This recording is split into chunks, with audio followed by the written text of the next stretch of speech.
So this is Francis Zwiers, and he's from Western Canada. So welcome to Australia, Francis. Thank you. Yeah. Francis works for an organisation called the Pacific Climate Impacts Consortium, and as far as I can see, the mission of your group is to do very much the same kind of work that NCCARF does, which is to deliver knowledge around impacts and adaptation. Would that be fair, Francis? I think that's fair. So we tend to deal with physical climate science side of the issue. We do a lot of statistical downscaling, a lot of hydrologic modeling, and we worry about, we're husbands for the data resource that's available in British Columbia. And in fact, we have a rather unique agreement with observing network holders all across the province. So we have access to as many as 6,600 stations in British Columbia, which is amazingly high density for a place in the northern half of North America. So we occupy a space in Canada in the climate service delivery system. It's a system in Canada that's evolving informally, probably similarly to the way in which it's evolving in other parts of the world. We have a federal service provider, Environment Canada, that doesn't have adequate capacity to interact with stakeholders across all parts of the country, and so what we see emerging is a system where the federal information provider provides essentially wholesale services to regional information providers who then have the capacity to interact with stakeholders in the different parts of Canada. We have quite different climates and quite different cultural environments. We see a few institutions like ourselves and Uranus in Montreal who are quite well established, and some others who are in a more nascent type of situation in Canada. This is about delivering tailored climate information for your region. Yes, it is. From, as you said, the wholesale products. Yeah. And this is mainly around climate change, physical science outputs from models. So we're providing information from models, but we're also providing information about the current state of the climate and how it's evolved over the recent 5 or 10 decades, over the past century within our region. Yeah. So is any of that information, do you think, being used to actively adapt Canada to current climate and future climate change? It's certainly being used quite extensively within British Columbia for adaptation planning. Whether those plans turn into actual actions is another question. But we work a great deal with planning organizations at the municipal level within British Columbia. We provide them with tailor-made information products about how the climate in their region, in their locations, might change particularly over the next 50 years or so. We also deal with the provincial government in that respect. We're working with BC Hydro, which is the hydroelectric utility in British Columbia. Almost all of British Columbia's electricity comes from hydroelectric sources. And so they're, of course, very concerned about what future water resource will be like, and also about management questions in British Columbia. So we have large basins that are currently snow-dominated, and so a great deal of water is stored in those basins in winter in the form of snow. That means that the dams and the control systems that are in place on those basins are all designed to deal with a heavy spring freshet and deal with the storage of water and so on. And of course that regime will change somewhat in the future as the climate warms and the amount of snow storage within basins changes. So that's something that our hydro company is very worried about.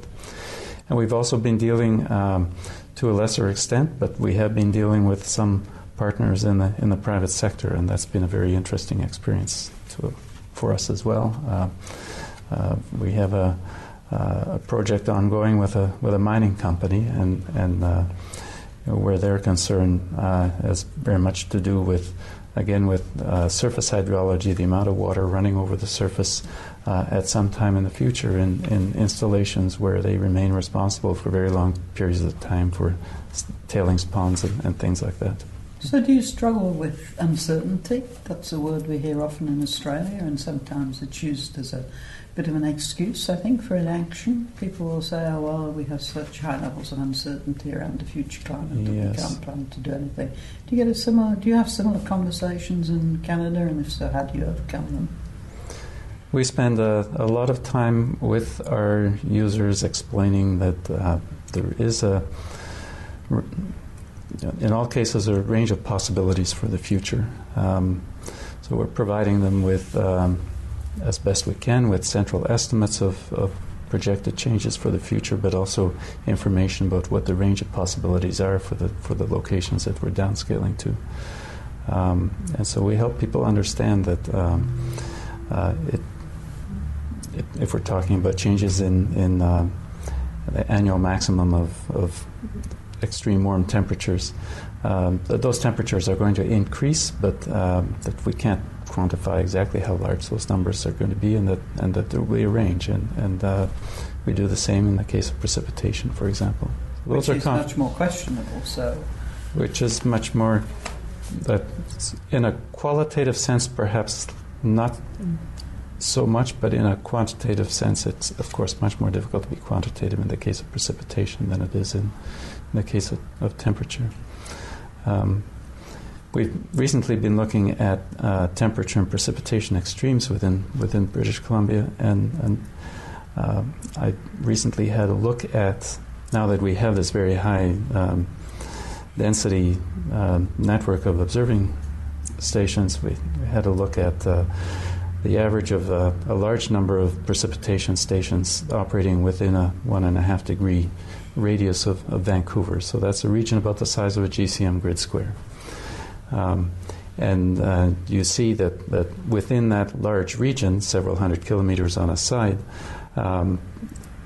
precipitation is coherently zero many days in a row, and then there'll be large coherent amounts of precipitation on a given day, so there's large day-to-day variability. And this variability that you see within observations, both the magnitude and the number of intense wet peaks, corresponds pretty well with what comes from a global climate model for the grid box that covers that same region. And we've looked at several global climate models, and they all display relatively similar types of behavior. So we're actually satisfied that models do, at least for our part of the world, a decent job of simulating precipitation extremes on the scales in which models are able to represent those phenomena. Yeah. We look at temperature, we actually have bigger concerns. Mm-hmm. So if you look at daily temperature variability over the Vancouver area, it's quite muted in amplitude, and there's an annual cycle that's quite muted in amplitude, whereas models show a lot more day-to-day variability, and they show a stronger annual cycle than we see in observations. And so we actually maybe have more concerns about temperature extremes in our neck of the woods than we do precipitation extremes. So do you provide your services as a public good, or are you marketing your services, or is it a combined model? It's a combined model. So we have a very interesting funding model, which is perhaps unique in the world, and it's based on income that is generated by an endowment that's held by the University of Victoria. It was an endowment provided by the provincial government of British Columbia. And that provides us with about 2/3 of our funding, and it obligates us to provide substantial amount of service, of course, to British Columbia in general. But then we also work with individual stakeholders, and we work with them on a cost recovery basis. So if there's an incremental cost involved in working with a group of municipalities, then we'll help the municipalities engage in finding a way of funding that cost, and a typical project might involve a person year's worth of work or thereabouts. Yeah. So how do you see your institute evolving over the next couple of years? What are your plans next?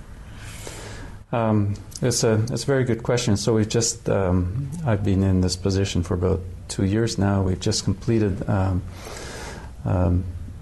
a strategic plan, a new strategic 5-year plan for PCIC, and supporting research plans. And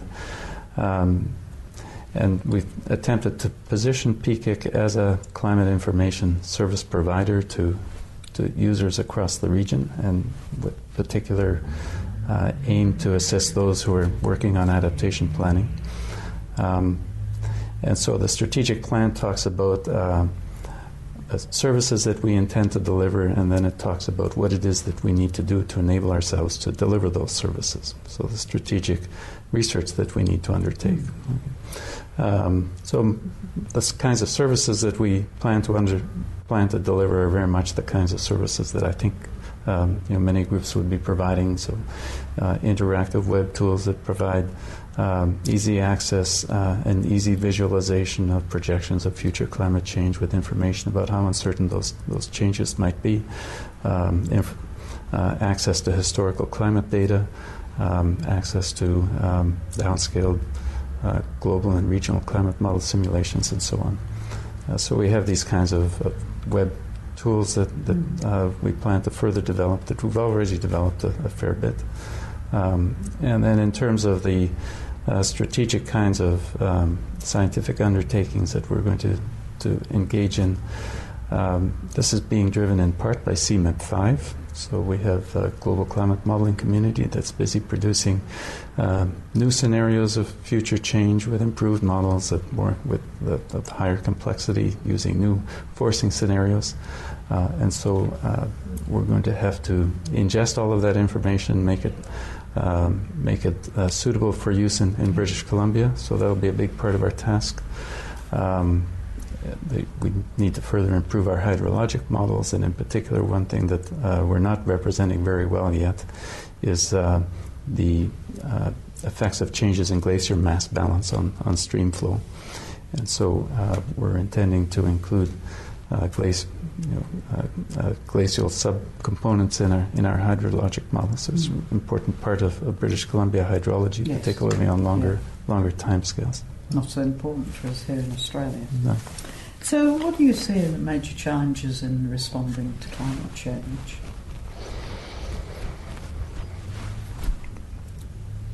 I think a major challenge is the number of stakeholders that we deal with, the effort that's involved in understanding what the critical information requirements are for that particular stakeholder, that particular adaptation problem that stakeholder may have. Those knowledge requirements and climate information requirements vary greatly from one stakeholder to the next. And having that conversation with these individual stakeholders, having them understand what it is that climate science can provide, and at the same time having us understand what information they require. So having this two-way conversation that informs both parties as to what it is that ultimately to find articulate the piece of information that we can both feasibly provide and that the user can actually utilize in adaptation planning. I think that's perhaps one of the largest challenges that we face. Many people will get smarter, won't they? So as we go forward and climate change is seen as being more mainstream, people will get smarter at understanding what the data can provide and how they can use that data. Yeah, It is a great challenge now. People have to be dealt with on a one-to-one basis. Yeah. But I guess they will get smarter going forward, and this becomes interesting. My last question to you is how do you think we're doing? How are we tracking? I ask everybody this, and people come from all over the world, so there's a variety of answers. But if you look back 5 years and think where we stood then, and now you think where we stand now, are we making good progress in addressing the climate change challenge? So that's a very hard question to ask. So it's easy to ask, Francis. It's hard to answer. It's a very hard question to answer. But we won't hold you to it. So if I look at trends in greenhouse gas concentrations, for example, then of course I have to be pessimistic. I don't think we've made very much progress there at all. If I look at the level of engagement that we have in the part of the world where I live, then yes, I need to be quite optimistic. I mean, there is a very high level of engagement, particularly at the municipal level and to quite an extent at the provincial government level within British Columbia. So when you say municipal, that'd be local government, we would say here, is that right? Local, and we have, as in Australia, I've learned that you have 3.5 or 3 3/4 levels of government from a panel member that I've just spoken to. And we have pretty much the same kind of arrangement in Canada. So we have federal and provincial levels of government. We have local level of government. And then we have, within provinces, regional governments as well that often coordinate services between local governments. So,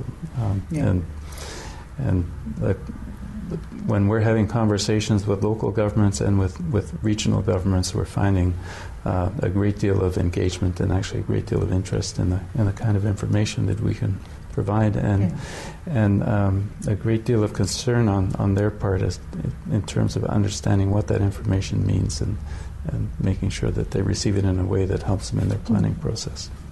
So in that respect, I'm quite optimistic. Yeah. Okay. Thanks very much, Francis. Okay. Okay. Thank you, Jean. You're welcome.